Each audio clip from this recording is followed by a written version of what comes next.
good morning, sir. Morning. And it's a pleasure to meet you. I want to start with your current designation and role you are looking after. I'm now Commissioner of Police, Coimbatore City.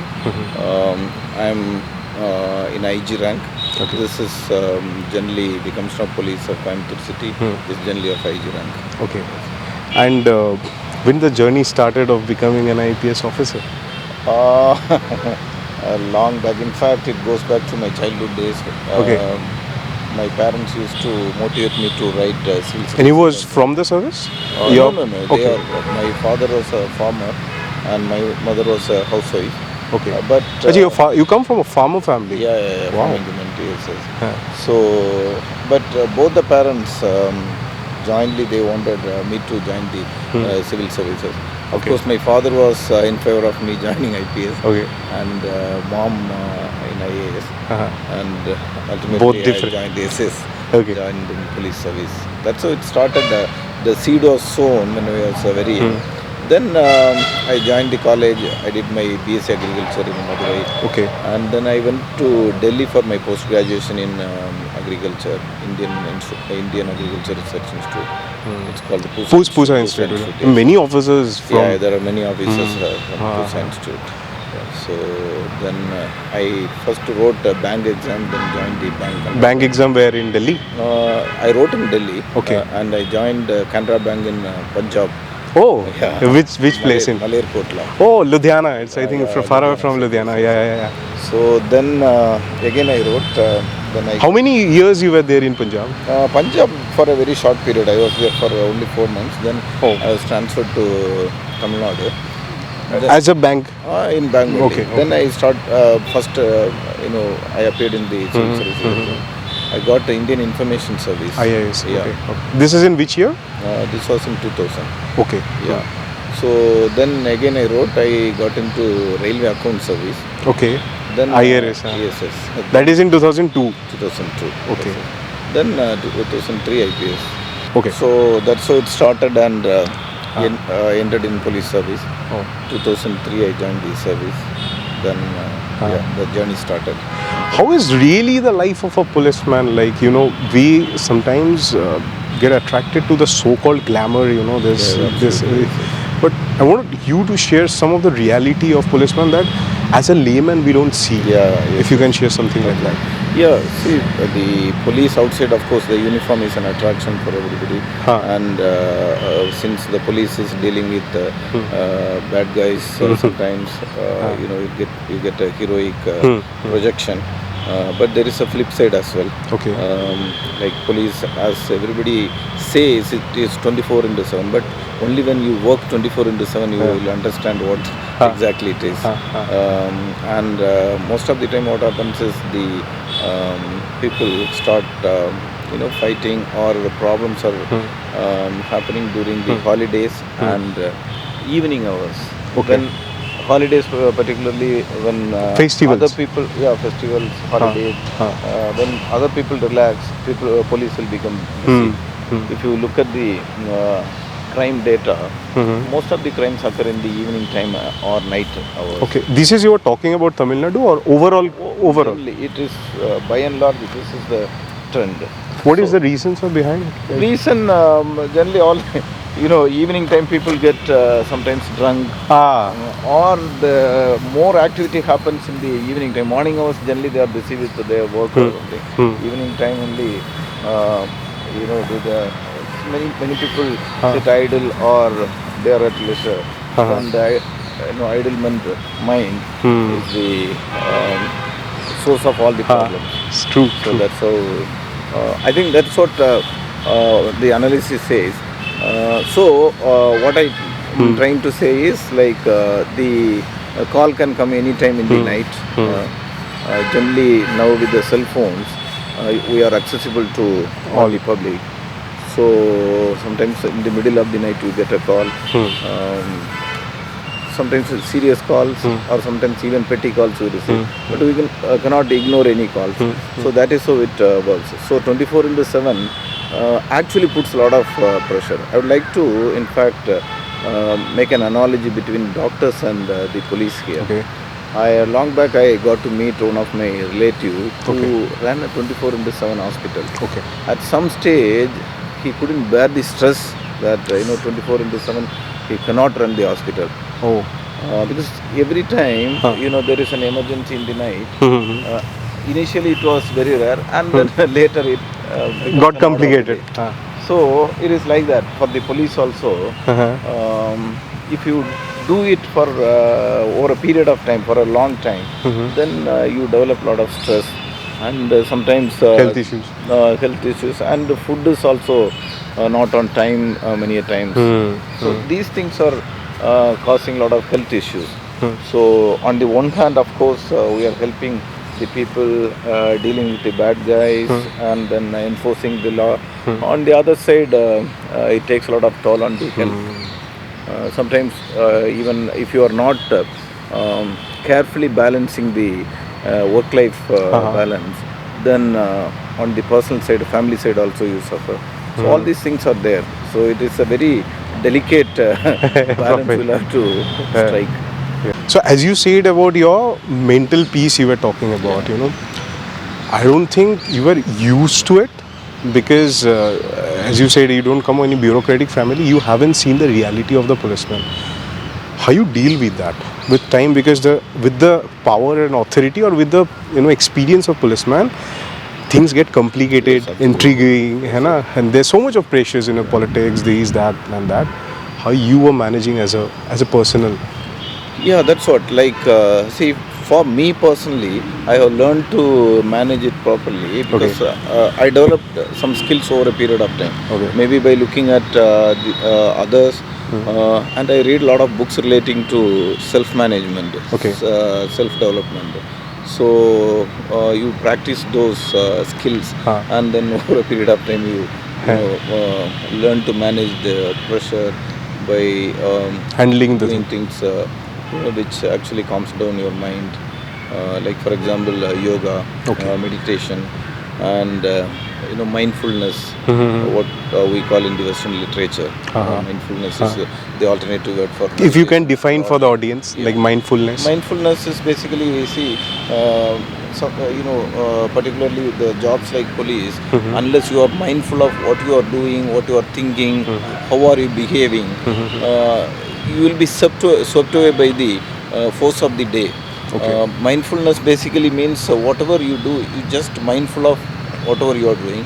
You are mindful of whatever you are thinking, your thought process, you are aware, and whatever behavior you are exhibiting, as and when it happens, you should be aware of it and then guide your personality in a conscious way.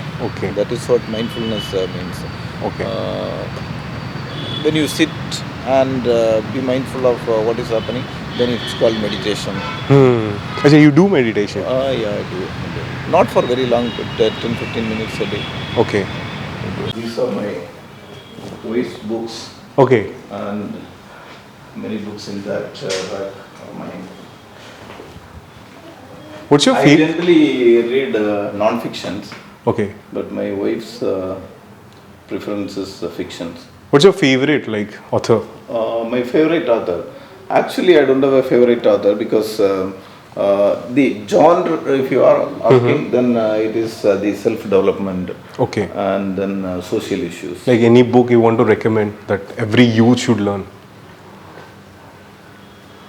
There, like for example, Harvard series. They are writing books on all the topics relating to mental health, personality, leadership.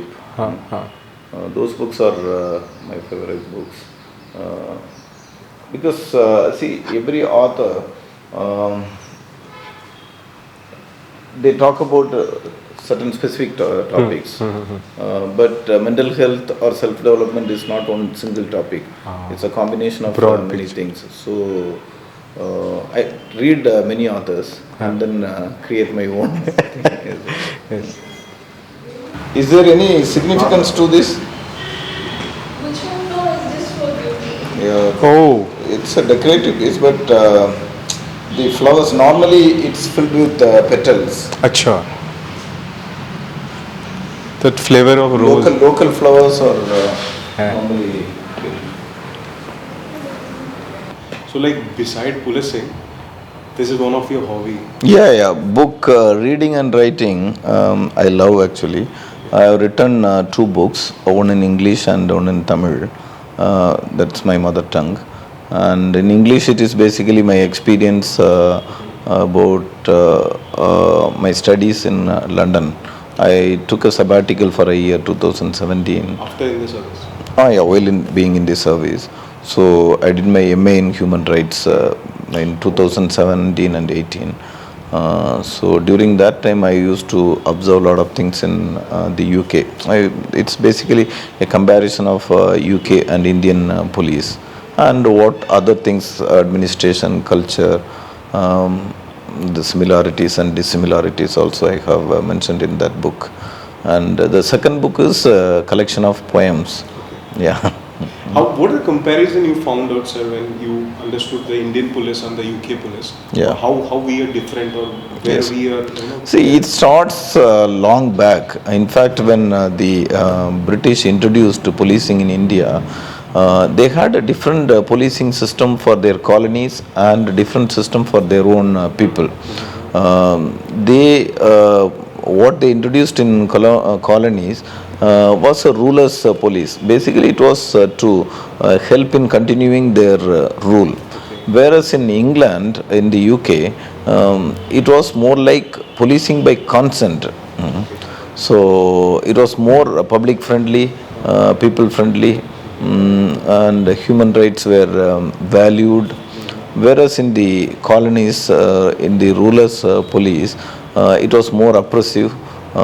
They maintained law and order by whatever means, most of the time by force. Whereas are we on the same page or we are different? now after the independence, we wanted to change the system. Of course, laws were changed, but then the legacies still continue. It is definitely changing. The Indian police has transformed beyond its recognition if you compare with the British time. But then the vestiges still remain a bit. So the police leadership is consciously trying to eliminate all that. It is still a continuing process. Yeah. Like as I was talking that time with you, like I don't know, I'm not getting that vibe of that super cop. Okay. Mostly I am getting that vibe of our generation. Right. Like he was one of the cool personality. Okay. Like, how is it like? How you balancing this thing? Yeah. See. I think it will be mostly liked by the youths nowadays. So there are two things. One is my style of functioning is mostly by working closer with the people. See, all the stakeholders should be part of whatever we do.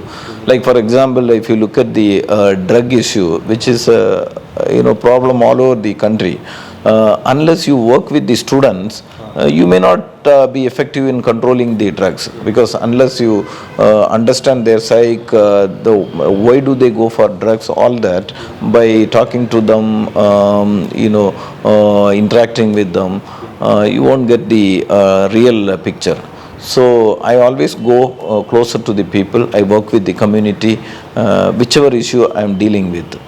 So my, in fact, favorite subject also in police is community policing. So I engage with people basically. That is one thing. Secondly, over a period of time, like we have learned to react according to the situations. If I am dealing with a problem relating to a law and order problem, then my style will be different. If I deal with a drug offender, my style will be different. Similarly, when I talk to a juvenile delinquent, my style will be different. So situational response is the basis of whatever you are seeing in our personality. So now in the for the current generation, unless you engage with them through social media, you may not be effective. Like today, for example, cyber crimes are the most important crimes, and social media platforms are important platforms to engage with the youth. if you are not active in Instagram, then you are nowhere in the At least current somebody is generation. speaking Yeah, the yeah. right thing. Yeah. I think Instagram is now the Yes. world where everybody speaks. Yes, yes, yes. Sir, you said two things. That is the connecting the youths of Yes. this generation. Then also you said about social media and cybercrime. I hope you know about Bumble. Mm. Do you know? No, I'm not aware of it. I Ti- heard, but Tinder? Tinder app I know, but I'm not using Tinder. No, I'm just asking, just for the knowledge. Same thing. Yeah. Tinder, Bumble is also the same Yes, concept. So nowadays, as you were saying about crime, speaking to your generation when you was a youth, this getting a friend very closer was not easy. Now you Yes. hook up, the Absolutely, hookup yes, culture, yeah. one night stands and things like that. This is an issue for police department as well. How you are studying these things? Because our generation we know about Yes, it, yes, yes. but you are still Yeah. mixing with those things. Yeah, it's a very thin balance. Why I say, because in the pursuit of policing, we should not get into a moral policing arena. So social media things. Other than the cyber crimes committed for the economic gains or spoiling the reputation of somebody, the relationship based crimes, or sometimes if you get too much into it, you may run the risk of getting into the moral policing side. So a thin balance has to be struck, but at the same time the youth should be, of course, sensitized and made aware of the problems associated with social media. So unless we are part of it, it's difficult to engage them. So in fact, we have a social media cell in Coimbatore City Police. Of course, in the entire Tamil Nadu state, it is there in all the districts, where we monitor the things which are posted, going trendy in the social media, and then we give appropriate responses to that. Along with that, we have created, as a preventive measure, we have created something called cyber clubs in all the colleges, where the police officers, particularly the cybercrime experts, go and talk to the students and sensitize them about the kind of crimes happening in the cyberspace, all that. So, cybercrime means now prevention, sensitization, then dealing with the crimes that have occurred. So all these things we do it together. Being a policeman, you need to go through a lot of ups and downs of emotions as a human being. So, beside you are an IPS officer, similarly you is an author who is writing books. How do you get into that mold of emotions being an author? Yes. So my creative activity starts whenever I feel strongly about something. Of course, as a police officer, we deal things differently, in the sense we look at the law. If there is a violation or transgression, then we step in. When it comes to emotions, let's say for example, last year there was a train accident in Odisha. So I felt very bad for the victims and felt very strongly for the incident. So I wrote a poem about it. So whenever something happens in our country, in front of our eyes, elsewhere in the world, then definitely our emotions kick in. So it is a kind of let out, vent for channelizing the emotions also. So as a police officer, personally, whenever I feel strongly about it, I just write it. That is how I manage the emotions. Because when you are in uniform, you follow the law. Of course, as an individual personally also, we always follow the law. But then what I'm trying to say is, you cannot show your emotions when you are working in uniform. One thing, being, as we say about Coimbatore city, he was the CP, like one of the senior most personality of this particular area. In one thing I have realized in the government sector, that is everybody, I haven't quoted like that, but wants to be a yes man, to be a good and face of the senior personality. Being in that chair, how you judge the right person? Yeah. I'm not saying he might be wrong. Yeah. He might be right. Absolutely, But yes. there is a style in policing where Yeah. yes sir, Yeah. I've done it. Yes, sir. How you point out the right thing? Right, okay. So, when we talk about this particular topic, there are two things. One is dealing with political bosses, the other is dealing with other people like media, then even senior officers, other departments in the government side. So, when it comes to politicians, when I joined the service, I was fresh, and of course we had a lot of ideas how to deal with political bosses, but then I didn't have the maturity, I would say. But over a period of time we have developed maturity, and now I realize that in fact long back, political bosses are representatives of people. They have gone through a democratic process, get elected through popular support, and they are more closer to the people than the bureaucrats. They are in and out interacting with the public. So their feedback, their voices, whatever they talk about people's grievances, we should very seriously and sincerely attend to that. When you are very clear about it, then that clash won't come. Of course, if something illegal, definitely we are not going to do. Of course, here in Tamil Nadu, political bosses also mostly matured enough not to ask for any illegal help. So this is one part. The second part is while dealing with other sections of people, particularly media. Media, when bureaucrats deal with media, many officers actually have suffered issues. But since I was in information service, I had an early interaction with a lot of senior journalists. So I understand what they actually look for. Today, with 24/7 news channels, they are always looking for a breaking news, right? Their demand is news. Whenever police department is one major supplier of news. So if you understand that dynamics, then you voluntarily give out news.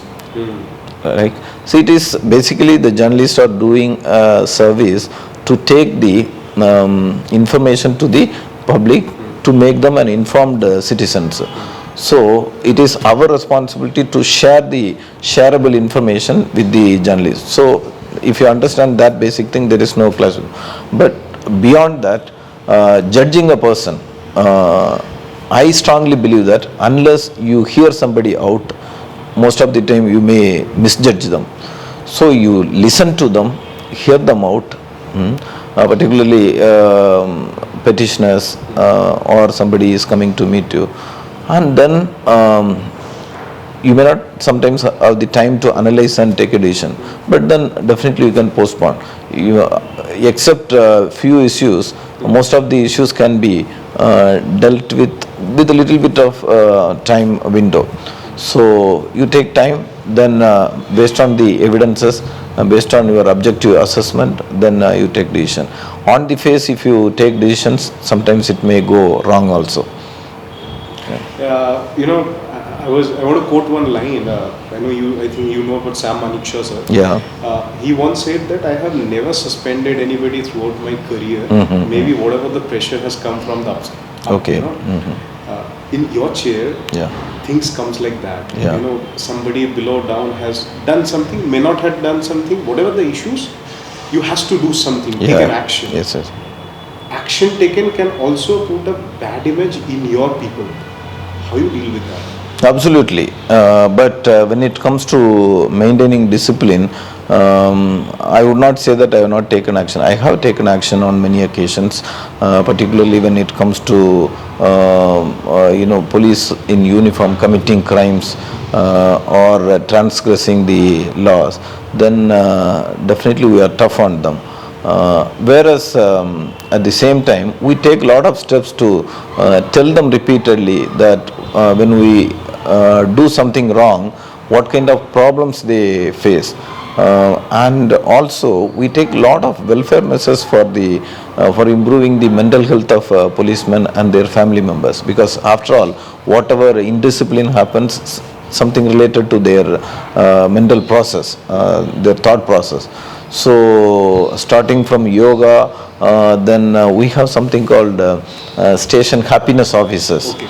It is basically to improve the mental health. It is a peer supported mental health program. So I am quoting few examples to tell you that we are on the other hand taking the welfare of the police personnel and their family members, so that due to some pressure, stress, they should not commit any indiscipline. But when it comes to indiscipline, definitely I am very strict about it. One thing, sir, I have noticed, this is a personal opinion, like nobody should judge me on this, like meeting so many officers like you, when you meet somebody who just joined the service, they will be now more energetic, they want to share things there. The more you reach the top senior officers like you all, they're very calm, composed, they will speak less. So this art of speaking less is a very unique thing. With time I have understood that I should want to share something, rather I would stay silent and observe how this quality helps. Yeah, absolutely. You all people go through this. Absolutely, yes. So, whatever, now we are almost always under scrutiny. Like now with the smartphones. Sorry to interrupt, do that bother you all? I personally have not felt it as a difficulty, because in fact it makes us more aware of what we are doing, more conscious about our actions, which in a way helps in strictly adhering to laws. See, now with the smartphones, every individual is a journalist, and when you are out in the field, you are always looked at by somebody. So your actions, your behavior, your manners, everything is noticed. But when it comes to communication, of course, when we were young, we used to talk a lot. But now, I would not say that we talk less. Instead, what I would say is, we in fact measure our words and talk. In the sense that whatever word we talk, it can be misinterpreted. So I am always conscious about that. Whatever word I choose, the words are coming out of my mouth, but there is a system working inside my mind. Whether this word... disrupting your rawness also? Okay. But rawness... Sometimes you don't feel like I want to share, I can't. Yeah, but then that is what, like, see, when you are very clear about your mandate as a police officer, it is always black and white only. There may be grey areas, but then you try to come closer to the black and white part of it, because it is the law which is in black and white, which we are supposed to follow, which we are supposed to enforce, right? So all the time we try to come closer to that point. From the grey areas you come closer to that area. So over a period of time we try to do that. So rawness means again things which sometimes you feel you want to express but you cannot express. What we cannot express is definitely not closer to the law then, right? So it is a constant practice also. Like you said about black and white, I feel you people are so matured, you know what you are speaking at every point of time. But do you ever feel if I get a free day, out of this thing, I would share something to somebody? There are definitely few things, but then, like for example, the topic we discussed earlier, sometimes we get illegal, unlawful requests from people, from the political bosses, from the officers, senior officers, which we say no, or straight away we don't say no, but we will say we'll look into it, sir. Because sometimes we also do not know what is the fact unless we understand the details. We do not know. So straight away saying no also is not a good idea. Because truth is something, unless we analyze it properly, we may not come closer to the truth. So saying no straight away is also not a good. So there may be some areas where we say yes sir, we'll do it sir, or we'll look into it sir, and then later we realize that it is an illegal or unlawful request, and the boss or the people who were approached us are unhappy, which you cannot express when you are in the service, but definitely when you are retired or out of the service, certain things we can definitely we have some points to express, but as far as I am concerned, I've got not much in that side of the personality. Recently, while doing an interview with an ADG sir, he said, I want to quote the line in Hindi, कि Veem, तुम सबको खुश नहीं कर सकते इस दुनिया में. You can't make everyone happy. Yes. But with time, with so many years in the service, you comes to a point where you feel guilty, where you feel happy. You feel happy कि चलो ठीक है मैं जो कर रहा हूँ ठीक कर रहा हूँ. Okay. You're feeling guilty. कुछ लोग आपसे नाराज होंगे. There are people who do the 100% good work in your profession. There are people. Yes, maybe you, me, everybody. Absolutely. Some people might say, why I am wearing this? Yes, why this red thing? People can be non-acceptable on anything. Yes. Does that bother you? See, the one basic thing,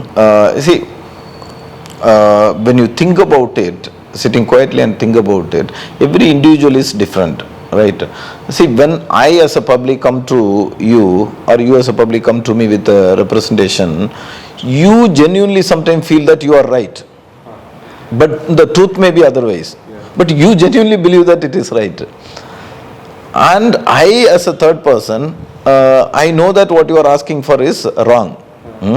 But then if I say straight away wrong, what you are asking is wrong, you may not get convinced. It takes time to make you understand that these are the legal provisions, what you are asking is beyond that, or it is against the law outrightly. So it takes time. According to me, with time, everybody can be convinced. When you are not convinced about my reply, then definitely you are not happy. So that's what that's how I look at it. It's just a matter of time, I think. But we always running against the time. We meet so many people in a day. We cannot make everybody happy in that sense.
we saw that you arranged something, coffee with a commissioner. Yeah. While watching that, there's only one thing in my mind. I wish I could get that opportunity when I was in my school or college, because till graduation I didn't know what is UPSC and what are the rules of IS IPS officers. Maybe due to the city where I stayed. Yeah. So lucky. Not many candidates appear in civil service from Kolkata. Yeah, that's the reason. I didn't know. Honestly, I didn't know. Yeah. So they are lucky. And what was the main agenda? Why you started this? This is basically, first of all, the assumption is that youngsters, they lack role models nowadays. Okay. Every individual at some point in time will get inspired by some situation or some personality. We realize that very early in our life.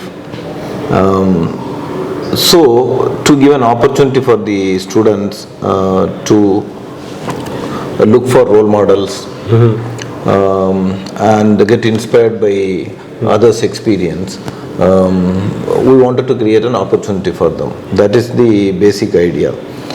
In the process, we get a lot of feedback from the students, and we can pass on a lot of information about how police department works, what are the expectations of the government from the youth, all that. So it is a mutually beneficial thing. But the idea is to inspire the younger generation and to show them role models, so that based on their interest and aptitude, they can choose the right career for themselves. You said about it's a two-way connection, basically a feedback model. I don't know, sir, what about your thinking skills when you were a kid or somebody in the school, college days? I might think I was not so skilled at their age. The way they were asking the questions and the technicality of the questions, like I was hearing, I was not so technical, I would suggest. Yes. So if you look at the history of scientific interventions and the impact they have made, the first was the invention of wheel, and then a steam engine, and it goes on. And in the last 15-20 years, the kind of changes the technology is bringing in is phenomenal, and within a short period everything changes. So you may be younger, but then with a few years of difference, a lot of things changes. True. So the younger generation, year on year, they are more sophisticated in their thinking, their orientation to technology, and how they look at the things. So it is a very fast-paced development, psychologically, sociologically, technology-based, everything.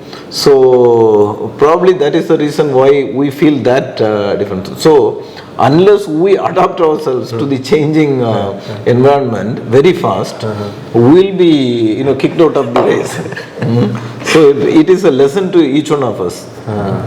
There's one point that you were discussing at that time. I want to get into it. You said you asked a question to them about, after all the questions, that who hate police, be honest, so that we can change ourselves, or we can. Then you shared your stories.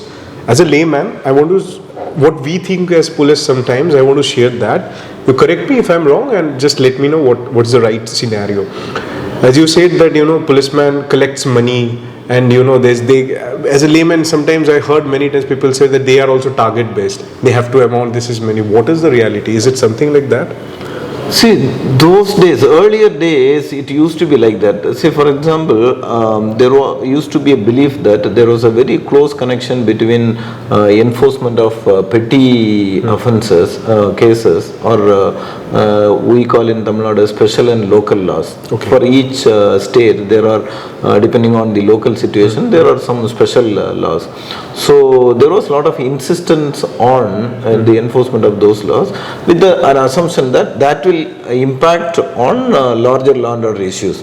So when you bring a sense of orderliness or discipline by enforcing more and more of these smaller laws, people get a sense that the police is in control. So larger offences can be prevented. That was an assumption under which these things were happening. Now a lot of things have changed. The way people think, the technology, the approach of police, the way in which law is enforced, everything is changed now. So that assumption does not hold good anymore, I think. We have more ways of preventing offences. We have more ways of communicating with the people. We have different approaches to control law and order issues. Social media is a major player now. Those days it was not there. Now, in fact, if you ask me, what are the two important areas I would be interested or the police will have to face in the future? One is cybercrime, the other is the social media based offences. Right. So the entire approach is changed now. So that kind of target based approach is not there. Earlier, even in Tamil Nadu police, there used to be targets for detection and recovery. Like if in a particular district, there are 100 offences, property offences, how many cases are detected? And how much amount has been recovered out of the property lost. That used to be one criteria. I have understood one thing. One of the senior officers, you all are interested to, how to manage this cybercrime and social media crime mostly. But connecting to the lower level, to all the policemen at the ground level, they still think that, that stick and, that way of policing is more important. How you are planning to manage or mold that thing? Yeah, change of course is taking time, but now if you look at the profile of constables joining the police, recently we have the pass out for the constable recruits. 40% of them are engineers. B with B, and another 40% of them are postgraduates in arts and science. Though the qualification for constable rank is only 10th standard, but everybody is a graduate now. So considering that and the penetration of smartphones in Tamil Nadu, of course the whole country also, but here it is more deeper. And the cheap bandwidth available. Now internet is almost like a free commodity, right? So everybody is on social media. If you ask me, out of 100 policemen in Coimbatore city, 98-99% are on social media. And even the social media cell we have created, it is run by the, of course it is headed by an inspector, but run by the constables who are very good in technology. So this is one aspect of it. The other aspect, technology access is there, technology is available, but how they are using it for crime prevention or to foresee the crimes that may occur in the future, that is a different subject. Now, in Tamil Nadu police, most of the the operations like beat, patrol, everything is done digitally. Like for example, there is an app called Smart Kavalan. Kavalan means it's a Tamil word for police. So Smart Police app. This is exclusively for the police personnel. Starting from marching the beat, assigning the duties, investigation, everything is done digitally. Then in cities like Coimbatore, again, with the availability of so many technical institutions, like Coimbatore is a hub of technical education next to Chennai. The access and the technology transfer from the educational institutions to the police is also on the higher side compared to other places. So constantly we conduct a lot of training for the police personnel in social media, use of digital technology in the police, all that. So continuous orientation is given. So the level of awareness to use the technology, digital processes is very high here. So though a section of policemen still believe in the good old, the policy of using stick to control the crime, but that population is becoming smaller and smaller. Right? So it's just a matter of course, we had a very tough time in changing the behavior, but now we have reached a threshold. Herein it is going to be more of technology and social media. I will wrap up in last 2 questions. Yeah. Just, while following up in last 2 days, I realized something about you that I made one of my friend, he's a psychologist, so he said people who blink less their eyes, they are very opinion oriented and they know what they want in life. Okay. I understand. I felt that thing about you. Okay. You blink your eyes very less. That was when I follow you. Is there something like that? I wouldn't say that. I consciously don't blink much. Okay. Because see, when you are communicating with somebody, you need an eye contact. Yeah, true. True. Eye contact, one is to convey that we are very keen on interacting with you. We are serious about the interaction. Secondly, when you blink too much, I think you are looking for words, you are, tentative, you are not clear about your ideas. Probably what you are saying is partially true. You have a very clear idea of what you want to convey, what you want to talk. Last question is, sir, because this is a feedback of mine, I want to take it from you. Like, you all people meet on an average 100 people every day from different professions, different backgrounds. Absolutely. You get a feedback. You do mind reading. I know being a policeman, you all do that. Yeah. What will be your feedback or what you thought about me? Yes. The brief interaction I had with you makes me believe that the administration is a very serious and very rigid structure. Whereas the field you are coming from, the creative field, lot of freedom, liberty, everything is exercised, and there is no restriction on the creative field. So crossing over from creative field to interact with the bureaucrats, understanding their life, their thought process, it is something very new to me. Because from the creative field, they interact with the bureaucrats probably to make movies. Yeah. True. For their creative work, but the understanding the bureaucratic processes, their personalities, and telling the people about the bureaucrats, it is something new to me. So you are one of the rare breeds probably to do that, and you are very sincere and serious about it. That is the best part of it, because if somebody is doing similar thing sitting in Coimbatore, I would have taken it very casually. But traveling all the way from Mumbai, coming down here, staying, spending time to understand the local processes, administration, everything, it means you are very serious about the subject. So it is not something you do it very casually. It is a very serious thing you are doing. Of course, I always believe that hybridization between totally different fields will bring in new ideas. So creative field and the administrative field, if you combine both, definitely something new will come out. So ultimately your journey into it will definitely bring in a lot of new things, both for your field and the administration. I think I have a scope to grow in coming future then, the way you were saying. Yes. Thank you so much. It's a pleasure, sir, and It was my really pleasure learned too. a lot from you. Thank you.